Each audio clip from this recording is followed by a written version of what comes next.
Hey, what's up? It's me, Awesome Alex. And I'm Raisa, and welcome back to another amazing interview. Welcome back to our show, Adults, Teens Need to Know. Who are you and how did you become successful? Today we are featuring a life healer, professional life coach, and the founder of Red Oak Coaching.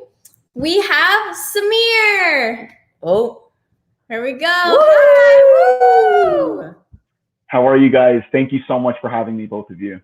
Oh, thank you so much for joining us on our show. How are you doing today? Doing really good. It's a little bit gloomy, but the sun's just started to come out, and I'm really excited to be with you guys. I wanted to just take a second to just give you both kudos. Been following you guys for a while now since we met in person, but through the quarantine, like how much content you guys have been putting out, so much value. Like I'm so happy to be here with you guys. Thank you so much, Sameer. That means a lot to us. Thank you. That to you and to our supporters as well. When you support us and you listen to our content and you feel like enlightened or inspired, or you just know like what we're doing, that's what keeps us going. And I think that's what keeps every coach going. So Sameer, I'm going to just start it off with our first question. And that is always, who are you and what do you do? Hi guys. So my name is Sameer. I'm a professional life coach. My company is Red Oak Coaching, and I work with people strategically to overcome emotional blocks that are holding them back from living the lives that they want. So much of the time we actually spend our time in stories and narratives in our head, and we don't actually allow ourselves to lead our lives freely without kind of uninhibition. So that's really what I do. I work with people to help overcome those barriers and limitations that hold them back. And when helping people through your coaching, what do you tend to see is the most common sort of mental barrier that people tend to come across? Really good question. So one of the biggest issues I've noticed has been it's actually misidentification. Majority of us, we're so on the go, and we spend so much of our time consuming data and just sense stimuli that we start conjuring stories up in our head, stories about ourselves, about the world, and the way we think things are. And we actually lose kind of presence with the moment. We lose that ability to actually just sense, how do we actually live and be in the world? And really what happens then is that kind of self-consciousness actually turns into self-judgment, which often holds people back in a lot of parts of their lives. Self-acceptance is probably the number one thing that I see and I deal with, and really helping people to kind of ground back into their hearts and actually just the present moment it's the most impactful way to actually experience life. But again, we've all experienced it. When you experience mental spirals and you just get caught up in that thinking, it's so easy to feel like the world is closing in on you. And so to be able to cultivate that inner space where you can actually breathe and let those kind of things go, it transforms your whole experience. Wow. Thank you. I really love that, because you're talking about how we went through such a busy time in our life, and we keep going. And as people, we don't realize that when we actually take a step back, that's when everything starts to flow, and you have to like organize everything for yourself and, putting those pieces together. And this actually sounds like a really nice process as to what you're saying. So, in your opinion, what does it mean to be a healer? Really, so we all go through our time on earth where we're experiencing conditioning from our families, from our society, from our friends, from media, and the stories we're getting from the news. We somewhere along the line, we get impacted by that, and we actually forget ourselves. And so the process of healing is actually a self-remembering. And when we've picked up these beliefs and these ideas about who we think we are, again, we might suffer years under a false notion about who we think we are. Again, let's say public speaking. You immediately think, oh, I can't speak publicly, but we speak all the time. So it's funny how we'll let an idea that I can't public speak be this thing that holds you back from something that you might love and actually charges you and fills you up with so much fulfillment. So being able to actually step out of that thinking space, which is definitely has a place, just like our phones. We use our phones all the time, but why do we use our phones in the bathroom? Why do we use our phones in the bed? Why do we take our minds, which very much like our phones, we take them everywhere? We kind of don't take that time to put the phone down, ground and come back into ourselves and realize what's really important. And so really healing is it's a process of actually unraveling and taking off those layers, those masks that we put on to fit into the world and be with our families and friends. And then realizing that actually we sometimes forget to take off that mask for ourselves. So learning to actually take off that mask and actually sit with yourself, that's really the core of healing, coming back to the home of your heart and where you actually operate from. Why do you, so I love what you said there. You're talking a lot about people and how they identify themselves, self-identification. That was what you said was the most common not problem, but common block that you tend to see people people tend to come across, right? Yeah. So I think self-identification and who we are is such a big part is such a big role in our lives, and with the face and the mask, right? Why do you think people tend to put a mask on, right? I think. Sorry, go ahead. No, that's all. Yeah, I think so. We all know like our attention is being siphoned in every direction all the time, right? Instagram, your attention is just going. But what we kind of forget is attention is like a precious commodity that we have as a human being. But again, when you place your attention on anything, it magnifies. It's like where attention goes, energy flows. So that sense again of like, if you have a thought, right? Let's say a really good feeling of you guys just did a great interview with someone, you're just charged, you're thinking about that, it fills you up with great feelings, right? You could do the same thing now. You think about the state of the world right now and you get caught into a fear mindset. You immediately get contracted, right? And you start to kind of close in on yourself. So attention has the ability to actually create suffering in us and also joy.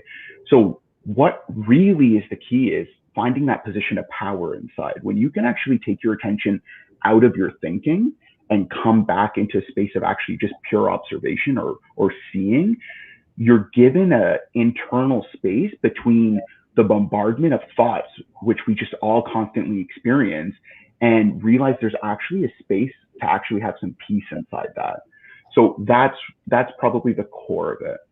Wow. Interesting. I like how you said, sorry, Risa, where attention goes, the energy flows. You know, we tend to hear that a lot. And when we don't necessarily have a dominant thought, we always have a dominant thought in our mind, right? We're always focusing on something, but when it's not something that I'm going to start to refrain myself from using the word passion, because that's starting to become a cliche and like a cover up for people that use that as an excuse for laziness now. You know, like people saying, oh, I don't find my passion, I'm not feeling that happy. And while passion doesn't always have to be what you do, right? It can be like who you're helping or how you're doing something. But when you have that like dominant thought and you can put your focus towards like a grander vision of yourself, I tend to see within myself actually that when I do have that dominant thought and I'm putting my focus towards it, that's when I start to feel fulfillment. It's when you actually are starting to do something that's bigger than yourself, but makes that you feel comfortable but uncomfortable at the same time. That's when you tend to see growth and like a fulfillment feeling. Yeah. And I think, go ahead. Oh, sorry. Thank you. I just wanted to say I like that because as we're talking about social media, I just want to bring our attention to those who are watching. Thank you for joining our conversation and also filling it with a lot of positivity. For example, you know, Robert Brooker says, greetings to Apso and Sameer. Hi, Robert. How are you doing? And reading this paragraph, he says he has one two-word description for social media, and that is engagement amplifier. I love that because as you're talking about, we have our phones, we have all of these things attached to us. One of the greatest things that we can do in our control is be an engagement amplifier of good things, responding to others, creating that sense of community, which I think, you know, as much as we talk about it being a bad thing, it's also a very good thing, right? Oh, definitely. And we got some more. Latifa says, hi. Apso says, hi, a lover of people result in a trusted companion by Robert. But I want to bring our next question and the attention to the world. You said, you know, having, as Ali would say, having those dominant thoughts, and you would say as attention goes, having it in the world itself. And you're saying like, you know, we're thinking about so many broad terms here. In your opinion, how should we as a society look at the world? And, yes, we want to see the positive side, but what is the new outlook we should look through for negative stuff in the world? Mhm. This is my Yeah, I think I'm following. Like, one of the things I've had to learn is I don't know if you've heard the term that everybody's a mirror for you. It's an understanding that people are reflections for you in your own intimate dialogue around what am I needing to learn from life? And I find that with Earth, like the way it exists right now, we have every polarity existing as it is. We literally have monasteries, and then we have like drug cartels. Like we have everything on the planet. You know what I mean? So there's something to be said about the fact that life already accepts everything as it is. What happens is we actually tend to create these roadblocks, these resistances in our mind around reasons we believe we're not allowed to accept this, but we can accept that. And that I've noticed has been probably the dominant cause for separation and fear, especially when we talk about like racism. Like to me, it's one of those things again, like we all have hearts beating, we're all under the same sun, we're all breathing. Like, how come we get caught up in something like pigmentation as a point of separation? It doesn't make sense, right?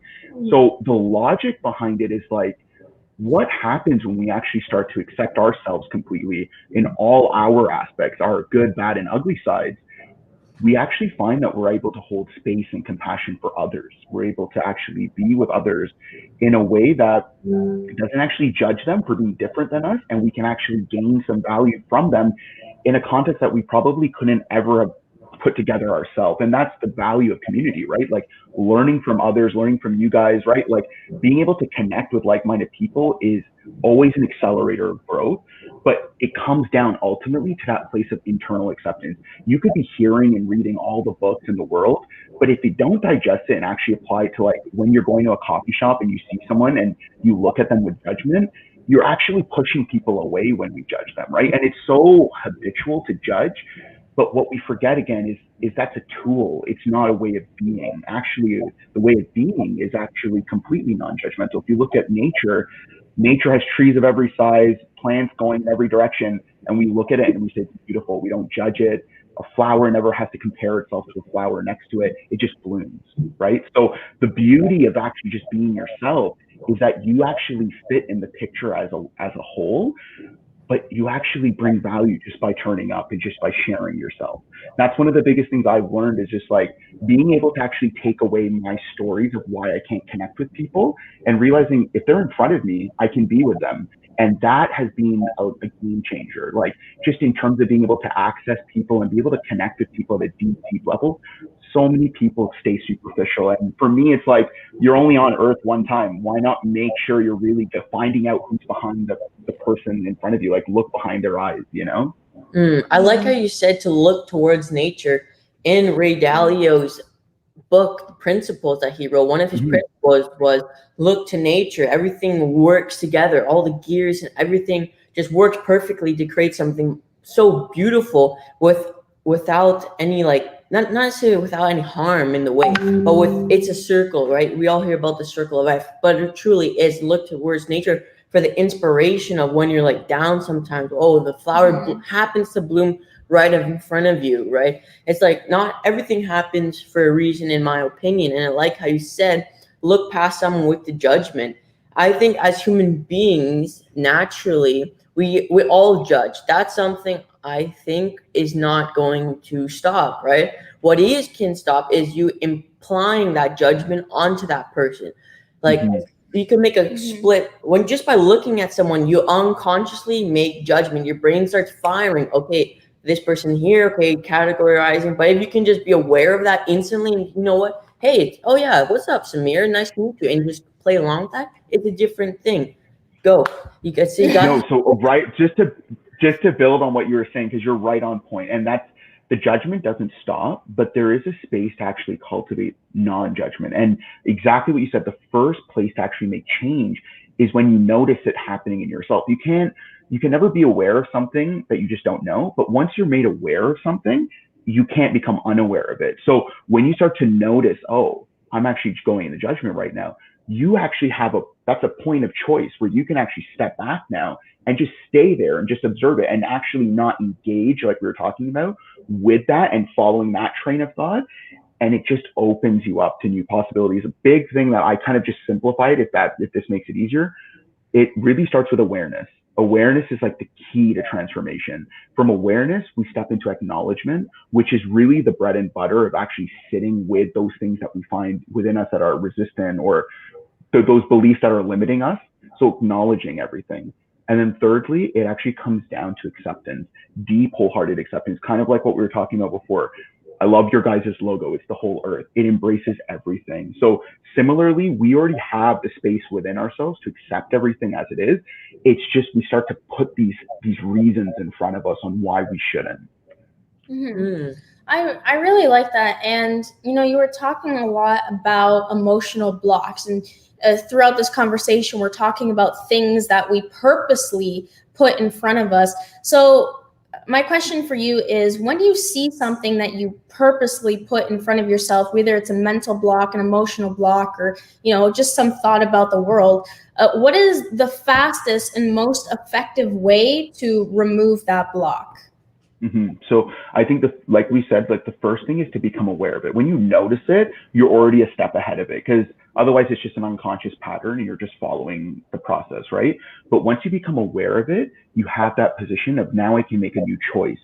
Without being able to make a new choice, we just get locked in these old ways of doing things. So again, another example would be, let's say for instance, body image. I used to get caught up in self-judgment around how I looked, and I would actually work out from a position of actually self-judgment. So I was working out to try and change the way I looked because I didn't like how I looked. So it wasn't actually acceptance, right? So although I was aware I might have been overweight and I wanted to make a change for it, I was coming at it not from a place of love, really just understanding that you're going to transform. So that's something that, again, I would really emphasize to people, is like, be gentle with yourself when you are noticing these resistance, these limitations and blocks within you. Is like, okay, notice it, but then be gentle with yourself in terms of actually moving through it. And again, that's where I work with my clients specifically, is actually to deal with a lot of those emotions that we've not been trained to actually express and feel, like shame, anger, sadness, right? These are all emotions that you don't post on Instagram often, right? You don't show those parts of yourself to the world. That's where we cut those masks, right?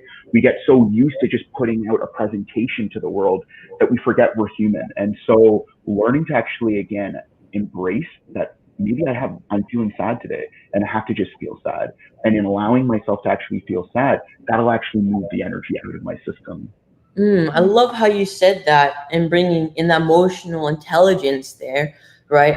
So I'm one of our mentors, James McNeil, right? He talks about how there's four core emotions, which is anger, sadness, glad, and afraid or excitement, right? Mm-hmm. And what he says is these emotions like anger and being afraid, right? That only lasts for actually 3.5 seconds, but the effect of it lasts for 3.5 hours, because with the first second when you do get upset, right, your brain just releases all the hormones and different chemicals. Chemicals. Thank you. That go right through your body, it rushes through, and that's still in your blood system. So when you hear people say, "My blood is boiling with anger," right, some way it kind of is. But after those 3.5 seconds, it's your ego that continues to prop it up, right? It's like, how could this person cut me off in track? And do they not know how busy I am? Like, why is it happening to me personally? But I think like you're saying, being aware of it, after that point of awareness, it's then your decision, like you were saying. Once before aware, you could use the excuse of, I didn't know. But the second, you've become aware of that. After this anger section, I got to just cool for a second. All right, I'm back. It's like, it's being, like you said, it's all about being aware of what's really happening around you. And I also like how you talk about acceptance. Yes, exactly. Acceptance. And how when at first you didn't necessarily accept yourself for the way you were looking, and that caused you to work out. And I just want to make it really clear on my opinion here, is that at first, if you're not necessarily loving yourself for the way you look and you're going on to that journey of self-change, like you said, that judgment bitch going to come with you. But that first bitch, like, okay, judgment, but I think judgments, when you can disagree with me here, I'd love to hear your opinion on this. Sure. I think judgment is a good thing in the beginning of it, because it's like, okay, if you can judge your place from a place of love, though, not judging a place based on comparison. That's what I want to say there. Don't judge yourself on a comparison level of me versus this person, but me versus my ideal self. Am I really putting in the time and effort that it takes to reach this body level? Or am I just going to sit here, judge myself, complain about how I'm judging myself, and then continue to complain and do the exact same opposite? I think that's the most important there. I love what you said there. I think that almost translates into accountability. And I think that's the distinction of like self-judgment that's almost harmful and self-abusive versus the accountability of like, okay, I've set a decision up that I want to make a body change. I'm going to work out 4 times a week. I'm going to show up those 4 times a week. Now, if I don't, what are you doing? What's going on? You can peel that back. But I think the distinction, again, what you said, when your ego gets involved and then you start to make things really personal, and then it's like the whole story of your life is basically crumbling in front of you, right? And that's really what happens with emotions, is when you don't deal with the emotion, the thoughts, they just don't stop. They don't stop about it. No, it's like how you said earlier, judgment is a tool, not a lifestyle. Right? So I kind of want to, that was a great conversation. Thank you to both of you providing your opinions on that. I want to move the conversation to your coaching. It's called Red Elk Coaching. Could you give us a little bit about what it is? And, as a follow-up question, there's one thing that you use for healing, and that is alchemy. Alchemy? Am I saying that right? Alchemy. Yeah. Could you please tell our audience, what is it and how do you use it in your coaching? Yeah, absolutely. Great question. So I don't know if you guys have read the book, The Alchemist. Have you heard of that book? Very good book. So that was a life-changing book for me, right? One of many. And alchemy itself is it's an old process, but it's a process of transmutation. And in the ancient days, it was all about transmuting like metal into gold. But the real process of emotional alchemy is actually healing, again, what we would call those repressed shadow emotions, the things that we've neglected and disowned within ourselves. So let's just say, for example, keep it simple, shame, right? Shame, for instance, like thrives off of secrecy. When we have a secret and we just don't feel like we're safe enough to share it with even one person in the world, it starts to build like a cloud, right? And it just festers. So alchemy is actually the process of going into that space of stepping back and consciously observing. And in consciously observing, it's very powerful, because when you actually witness an emotion, you go through the emotion, but there's wisdom that comes out on the other side. Wisdom about yourself, wisdom about the situation, and what you need to do to change that entire experience. And that's the gold that comes out of the shadow. And so really that's the alchemy that I'm talking about. It's a transmutation of, again, all these things that we've hidden and just stuffed down and repressed, and we think we're coping in the world, but then all of a sudden we don't realize, when we just repress these emotions that are very natural and you're allowed to experience them, we actually experience bodily like disease. Like that level of discomfort translates into our bodies, and our bodies are like supercards, like supercomputers. They are memory cards, and they remember everything that we've gone through from our youngest childhood experience all the way until our present. So when we don't take that time to process and heal and go through the emotional process that we need to, it gets stored up and it creates dysfunction in our life. And then we find ourselves doing things that we wouldn't normally see ourselves doing. And again, oftentimes once you bring light to the darkest corners of our shadow and our unconscious, it completely changes. You literally transform. It's like night and day. You literally start to function in the world differently. You turn up brighter and you experience and express yourself. And that's the biggest transformation for a lot of people, is the self-expression. Most of the time people keep themselves back, keeping like literally like the way we have to wear masks right now, they literally don't let themselves speak. And so many people live in silence. So being able to actually take the courage and that first step to say, I'm going to actually be bold enough to see myself through this, it changes the game. You actually step into, it feels like you stand in life all over again, and you're experiencing the beauty of life for what it really is. Wow. That's your coaching is very different from the normal. I liked how you kind of use alchemy for I'm going to use the word metaphor. I hope that's not offensive to your business. No. But I like how you used it in a way of what it originally was like you said, was taking metal and turning it into gold. But with you, you're taking the emotional alchemy of taking someone's suppressed emotions and turning that into magical happiness, joy, love, joy, and peace in a way that it makes them healthier. And to touch on something that you said earlier too was when we thank you to everyone who's watching, by the way, love the comments, love the support. You guys are rocking it. I like how you said when your brain's like a supercomputer. It remembers from everything from like your earliest childhood to even right now. And you don't think you might not be aware that it can do that. You're like, oh, I forgot what happened last week, but your brain remembers it. It just like filed in a different compartment. And I believe it's Tony Robbins. This might be more on a relationship level, but it still applies to this. Is he talks about something called emotional stacking, and this is where you don't really deal with the emotions or the problems at hand. You just like, okay, you just like pretend to suppress it, pretend to get over it, but it's still simmering right there underneath because you never truly got over it. And then you start something else comes, and then that stacks, and then it just continues and continues. Then to a point where that stack has to fall over. Right. And it falls over on the wrong person. Someone might just do something and then they blow up because it's like constantly been emotionally stacked. That's why you'll see sometimes like couples who you always think are fantastic together, don't have any problems, and then they just separate instantly. Yeah. Or you do that with yourself sometimes. You have your good side, your bad side, and then you split apart and then you feel lost. And that's why I like talking about self-identification. I think that kind of plays into that too. Especially especially for our young adults and teens watching right now. If you're at the ages of like Ali, 15 to 18, you're going, or even 15 to like your early 20s, you're going through a state of hormonal transformation and decision making. And, you're at a very, I would say even like, this might be an overuse of a word, but like a vulnerable state of self-identification, because if you feel like you don't have the esteem to acknowledge your accomplishments, you can lose your identity, because between those ages, the psychology of your brain is like, I need to find out who I am before I take this step into adulthood. Now, Sameer, we are running onto our time, so I just want to give you this space in this moment. How can people reach you for Red Oak Coaching? Absolutely. Thank you guys so much. You can find me on Instagram. That's probably the number one platform I use, SV Sameer Vyas. The same thing for Facebook.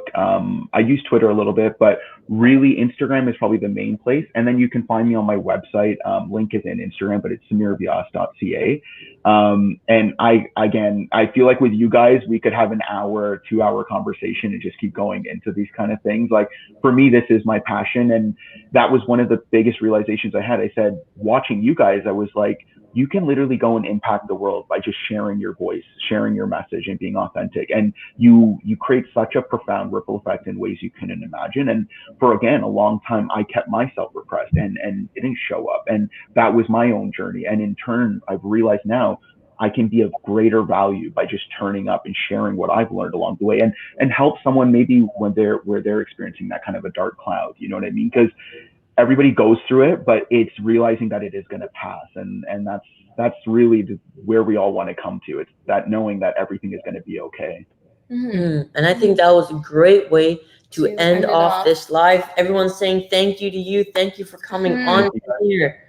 My pleasure. To our audience for watching. This has been another episode of Adults Teens Need to Know. Who are you? And what do you do? Thank you so much. This was presented by APSO. Awesome people. Shaping our world. Remember, you are awesome. And you can make the world a better place. Bye.